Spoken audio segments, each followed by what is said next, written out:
Unity of the Huachucas presents Susan Smith, licensed Unity teacher. The Hero's Journey. Have Susan Smith come up and give the word. All right, thank you so much. Good morning, everyone. Good morning. It's good to see you all. Okay, so I've been saying it was a bar fight in Barstow. You see the other guy, but that's not true. I can't really get away with it, can I? So I just had a little dermatology, procedure. And I'm good. This is healing. And I know how to dress a wound. Anyway, put that behind you. Don't worry about it. I'm good and healthy and no problem. So good morning, everyone. So the title of today is, and I love this visual. Thank you, Tanya, for all your beautiful visuals. The Hero's Journey. And I really wanted to talk about the two powers we're talking about this month, which are will and strength. And to me, that is when we remember to choose our power of strength, we really are on a hero's journey. Okay, and that's really what each of us is a hero in our own right. And so when I'm talking about being a hero, I'm talking about all of those times when we get up when we've been knocked down. You know, when circumstances, conditions happen. I know each and every one of us have our own stories. Very well might be going through something right now. Collectively, we're going through plenty of stuff, right? Always, as we are evolving and growing. And yet we keep going. You know, the definition of the power of strength, according to Divine Audacity, the author is Reverend Linda Martella Whitsitt, is spiritual strength is our capacity to stand undaunted in the midst of shifting circumstances, to act courageously, and to stay the course. And you know, each and every one of you have made that choice time and time again. And the hero's journey is an ongoing journey. We don't always make these choices, right? But our power will is that power to choose. And the will, according to Reverend Paul Hasselbeck, is the ability to choose, decide, command, direct, and determine. So I like just to choose. It's easy. So anytime we're talking about choosing, we're talking about using our power of will. So the hero's journey, and what I really want to encourage you to go away with today, is just reminding yourself to choose that I am the hero of my own story. And that is always true.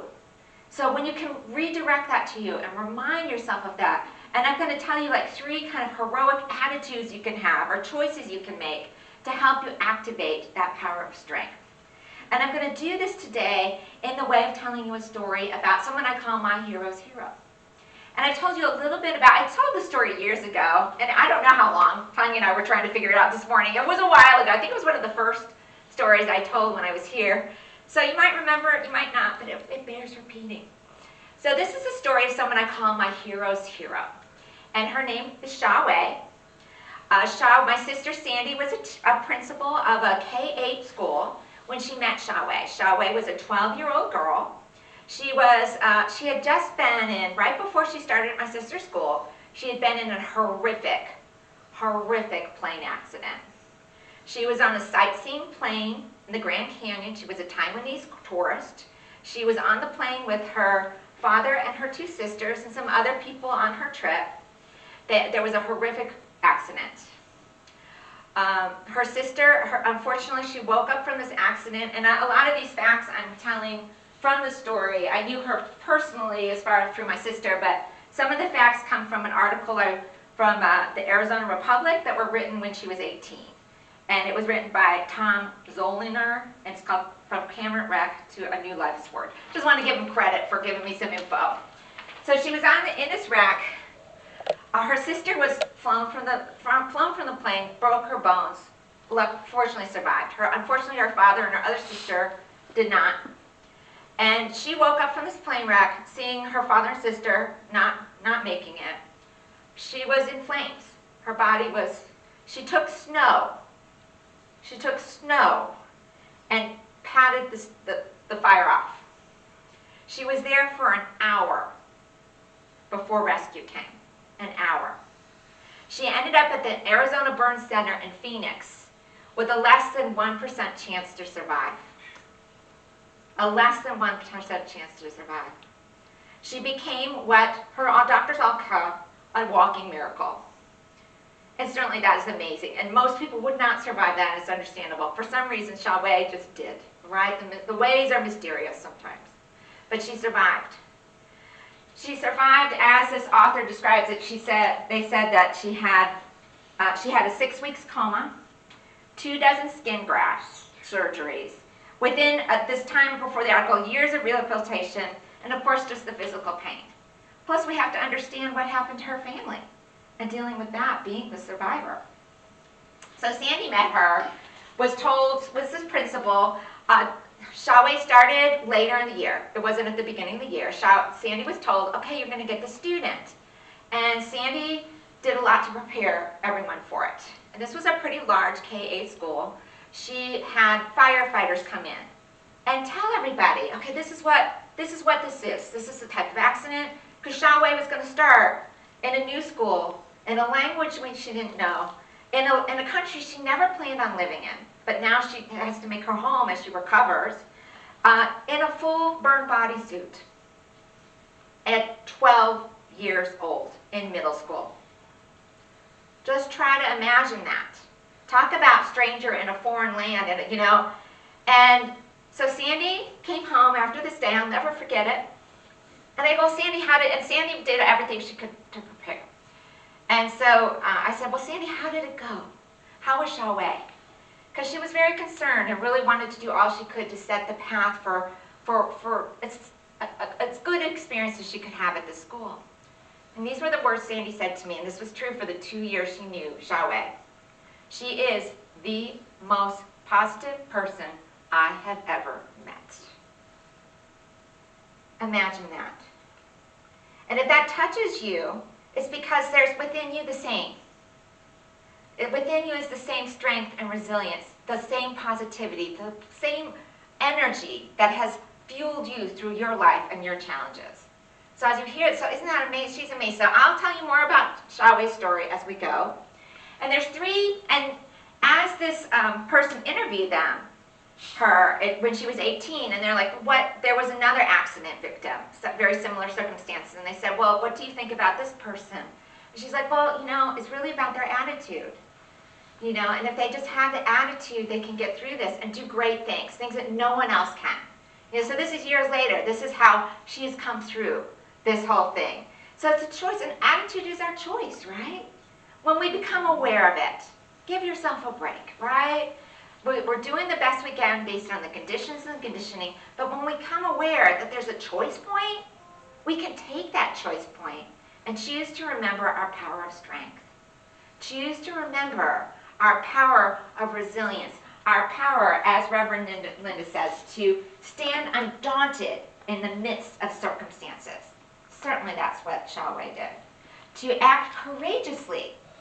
That little girl walking in, I can't even imagine with the English speaking, this is my country, not going through this trauma and being so different in middle school.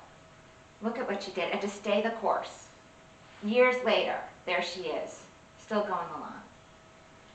So she talks about attitude, and I really want to talk about some choices I think she made. I don't know, I didn't really meet her. I met her vicariously through my sister, but she's a hero to me. And I think choices each of us can make in order to activate strength within ourselves, to activate that innate power. Because that is the truth of us. And it's something always there, and we can actually pull it out and know it, and really remember the truth of ourselves. So the first thing I'm going to say is that Xiaowei made the choice to remember who she was. Now, I understand that she was a Buddhist, and I don't know how that, but she knew her, and I'm going to say inherent worth and value, what we talk about within the 5 principles. There's one power, one presence, good without opposite, and that each and every one of us is an expression of it. Number 2, that's a oneness, that we are, God is, I am. Somehow I think she knew that to get herself through this. I think it was amazing. 1% chance of living, 1% chance of living. And not only did she end up living, but she's thriving and setting such an example for everyone. So I think that was what she knows, and we can all do that. That's how we ground all of our 12 abilities, our 12 powers, Everything, all of our spiritual tools come from grounding ourselves in spiritual understanding, come from grounding ourselves in knowing the truth of who we are. Remember who you are. And here you are today. Each of us, you made that choice this morning to remember who you are. Right now, you made a choice. This day, this minute, you've already done that. You've done what I'm telling you to do. You made a choice this morning to be the hero of your own story, to remember that you are the hero of your story by being here amongst friends, in community. You know, this is the 4-year anniversary, right around a time when the whole world changed. You're here right now, each and every one of us. Maybe a little battered and bruised, perhaps. I don't know everyone's story, but we're here. You made it. And I really wanted you to celebrate that about yourself. Remember that. You all are heroes. We're on a hero's journey together. Just like Joe, just like Xiaowei. So to remember that is to remember that. And one of the ways we can remember that is to go ahead and just look at that affirmation I shared earlier. And part of it is just letting go of the past. Because being that hero, knowing your strength, remembering it, is letting go of whatever was in the past. Letting go of the times when you were daunted. Letting go of the times when you didn't feel courageous. Letting go of those times when instead of giving up, you stayed down a little longer. We were gentle and kind and caring towards that part of ourselves. But so the affirmation is releasing the things that are behind. I realize I am strong, positive, powerful, wise, loving, fearless, free spirit. That's the truth of you. Releasing the things that are behind. I am the infinite,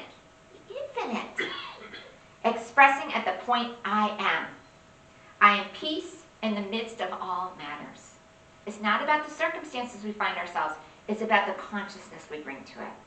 That's the experience that we're going to have of whatever's going on in our lives. So in order to ground us into that, I'd like to take us a moment for a prayer and meditation. So I'm going to read a prayer, and towards the very end, I'll have an affirmation you can kind of repeat to yourself, and I'm going to encourage you to just sit in some quiet during that point, and I'll let you know, okay? If it's comfortable for you, I encourage you to close your eyes or just soften them. Get yourself in a relaxed place. I just want you to just really feel how safe and loved and warm and cared for you are here. Not only in consciousness, but just in a physical location right here, right now. You're so safe and so loved. So this moment holds all possibilities. It holds all the good I can imagine. This moment is a time where I let go of the external and go inside for answers. This moment is precious and dear, a gift beyond measure. This moment sets the tone for my day, and this time will bear fruit in ways that I can't even fathom yet. I release concerns of to do, to know, to have, to see, and simply focus on being the divine me I am at my core. That which we call God is in everything and is all-powerful. Spirit is good without opposite and expresses in its purest form as kindness, compassion, and caring. The infinite field of pure possibility is a place without a location and exists in a time without time. It is pure goodness, it is strength, love, peace, joy, acceptance, and wisdom. I am strength, love, peace, joy, acceptance, and wisdom. I am made new with each breath I take, with each step forward, and with each word I speak. With each breath I take, with each step forward, with each word I speak, there lies an opportunity to know and express myself as the divine being that I am. To remember that I am inherently valuable and worthy, here, now, and always. There is nothing I need to do in order to deserve a feeling of and belief in my value, worth. I claim an understanding of my divine identity. I know that I am inherently valuable and worthy and need no outside validation to prove this to myself. I claim my connection to others and know that my loved ones, those here physically and those who are no longer physically present, are as near to me as breathing, and I hear them reminding me of what I know deep down within me. I am loved. I am loved. I am loving. Allow those words to sink in. I am loved. I am loved. I am loving.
I'm so thankful for this time of awareness and sacred concentration. I take this deepened awareness with me today and know that this time, this prayer, this reflection has strengthened my ability to remember my divine identity, and for this I am deeply grateful. And then I say, Amen. Go ahead and bring your attention back to the room. That felt good. I love that. I love my own thing here. But that's part of being a hero in your own story, just rubbing on yourself, right? You know? All right, so Xiaowei, I just believe she knew who she was. Just like all of us can, when we can ground ourselves in that, then we can release those doubts. You know, when we use choice, and we say, I choose to remember or know that you're the hero of your own story, choose to activate your strength, sometimes that can be hard to do. You know, when doubts pop in. And that's where I would say, it's not a willful. It's not, I'm going to make this happen. I'm going to make this choice. It's a willingness. Allow yourself to be willing. If it's hard for you to make that choice, just allow yourself to be willing. I'm willing to know that I'm the hero of my story. I'm willing to know that. And if that's really hard, nevertheless, I'm willing. Nevertheless. That just speaks to that little part of you that doubts. Nevertheless, I'm willing to know that I am a hero of my own story. Because the stories we tell ourselves are the consciousness we live in. Now, the other choice I think that Xiaowei made and that each one of us can make in order to activate our power of strength, to remember that we are heroes in our own stories, to remember that we have the ability to stand firm in any circumstances, to be courageous, to hold forth and keep going and be steadfast, is to remember that we live and are supported in a kind and loving universe. That as those divine expressions, we are supported and loved. We are supported and loved by divine ideas, which came up in the reading this morning. Those divine ideas. Divine ideas and the whole principle that love is always present, but also that I know what to do in order to express love. When I talk about Xiaowei's story, one of the things I love about it was that Xiaowei was not supposed to be one of Sandy's students. She was supposed to go to another school. And the other school was having a construction, and they were obviously concerned about her and her physical condition going around to school, going with lots of dust. It made sense. It wasn't an excuse, I don't know, but I know that Xiaowei was meant to be there with my sister. My sister in 1995, back when this happened, was very aware of her students and very loving. Like I said, she was one of my heroes. And she made sure before Xiaowei went that people understood. So they weren't going to make fun of her, they were going to be compassionate. We're afraid of what looks different, right? But when we understand it better, we're not going to be so afraid, and we can be compassionate. And she let that happen. Sandy had a school where one of her students in the inclusion program had Down syndrome. He was like the most popular kid in his grade. This is the kind of school she ran. It was a school of inclusivity and love and dealing with those types of things. You know, the universe loves and protects us. It loved, Shaowei needed that back then. And so this happens. I don't think it was chance they were meant to meet. And also, Sandy got so much from meeting Shaowei. And I did too. I remember Shaowei and some of the challenging times I've had.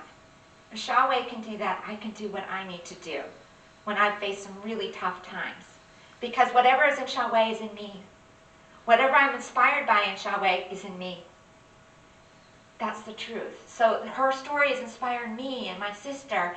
They were meant to find each other. It is a kind and loving universe. And I want to go back to the quote that I shared, the long, long quote. Because it's about consciousness, all right? And this is one of my favorites of Reverend Imelda Shankland. She said, "Your consciousness is your life. Your knowledge or perspective of objects, states, or sensation is the world in which you live." Okay, so what we're thinking about, those are difficult circumstances for Shaowei. There's no denying it. I'm not talking about spiritual bypass. I'm talking about dealing with the circumstances and recognizing the choice we have to activate our power of strength, using our power of will to choose to do so within our consciousness and go forth and do what is ours to do. You are encompassed by what you see physically and mentally. Physically and mentally, and that's what we're really talking about. And I love this. You live in a small, mean world if your perceptions are small and mean. Certainly, Shaowei could have lived in a small, mean world at that time. Those circumstances were beyond heartbreaking. Beyond heartbreaking. But instead, I believe somehow she knew to be appreciative. She had those divine ideas to know how to be. One of the things was she was curious. Her doctor said, when we took off the bandage, we said, don't look. But she looked, and out of curiosity.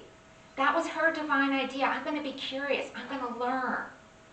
I'm going to be grateful for all these people helping me. And I know she expressed gratitude. The last thing, she was with Sandy for 2 years at her school. She gave Sandy this bell in appreciation. And I would have brought it down, but it's just too precious to me. So pretend I'm carrying a very nice little bell. I know she expressed gratitude and appreciation. She didn't let that world be small and mean. So that goes to the next. You live in a large, generous world if your perceptions are large, generous. And I'm going to include that to yourself. Include that for yourself. Give yourself a pat on the back. You cannot break your arm. It is not possible. There is no Mr. Watch out for Mr. Big Stuff. I heard that when I was a kid. I don't know if that was just something where I grew up, but it's like always had this oh, I'm getting big stuff. What, too big for your britches? No. You are big. Be big. You are the hero of your own story. I want you to remember that. I want you to remember this. I want you to remember that. So you live in a large, generous world if your perceptions are large, generous. Your mental realm is as definite as your physical realm. You live in your consciousness. The things of which you most commonly and most ardently think become your consciousness. What are those stories you're telling yourself about your strength, about your ability to choose? Because that's what we're really talking about. That's what we're talking about. So I would say that's the second thing, is just to remember you're supported, you're loved. And not only within yourself, but just within this community. All over, I joke about this thing on my cheek, but what happened is I actually had something funny on my scalp. And so I told my doctor, I had a doctor appointment with my regular GP, and I'm like, I think I need an appointment sooner. I just want someone to look at this. And so she referred me to a dermatologist, and I don't know if you guys have tried to get dermatology appointments, but they're really far out, right? It's really hard to get an appointment. I really wanted to see someone. But I'm like, okay, it's all going to be fine. So I called the doctor's office and said, oh, she's not taking patients. Dr. Thomas isn't taking patients. So I'm like, okay, well, I'll just get another referral, I try not to disaster eyes. It's all going to be rolled in divine order. So then they call me back, and then they started asking questions about what I was concerned about, and they're like, okay, well, we'll make an appointment. And then they call me back and said, oh yeah, we'll make an appointment for you. So I got an appointment within like 3 weeks of calling, which really, really fast. Really, you guys know what I'm talking about. So when I was in this appointment, she checks my skull, which turns out she gave me a treatment. It's doing great, by the way, so thank goodness. But then she does the full body scan, which I haven't done before. She's a little more thorough. And she's like, she's telling me, as she's doing this, she goes, I don't know why I took you as a patient. I go, I'm not accepting patients. She goes, well, I think it was something about the way your doctor wrote the order. It just sounded like you were a nice person. You know, so talk about the, or, you know, so then I ended up having some basal cell cancer, which is being treated, so thank goodness. Thank goodness this got caught, and I'm getting treated for things I didn't even know. But, and again I saw her, and she just keeps asking, why did I take you as a patient? And oh my God, I'm just glad you did. And then she said, I'm glad we did. And that made me feel so happy and just treasured. So treasured. The world is on our side. Look for that. Look for ways you're being supported. Look for that, and how you are showing up as that support, because it's a two-way street. So finally, I just want to talk about the last thing, and I just want to talk about the fact, and I already kind of alluded to it, it's about acceptance. And I think that activating our power of strength and choosing to do though is accepting.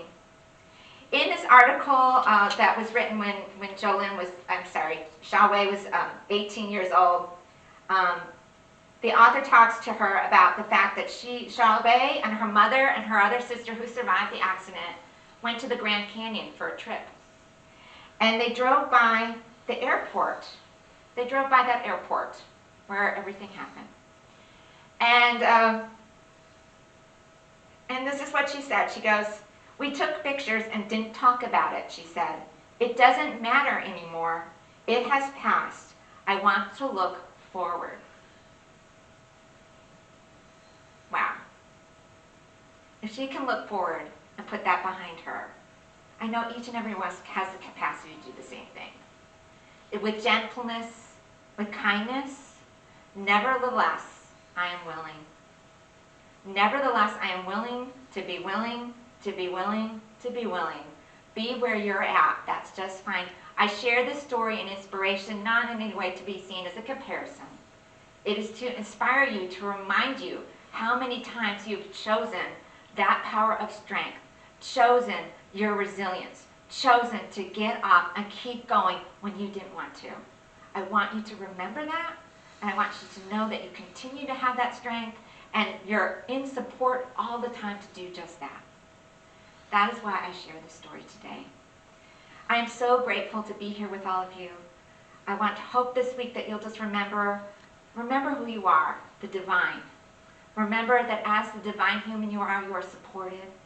And remember that that power and that ability and that acceptance that can let go, you can do that. And when we do this, we're able to go forth and do what is ours to do. Because each of us has important work to do. The important work could be smiling at the grocery store clerk.